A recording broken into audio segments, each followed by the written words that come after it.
একজন নবী আসিল গো সোনার মদিনা।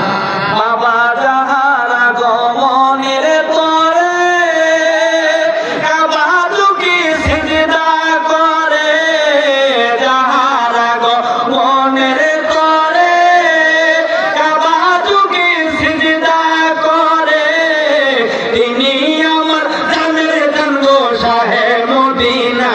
বলো তিনি আমার জানের জান গো শাহে মদিনা। একজন নবী আসিল গো সোনার মদিনা, একজন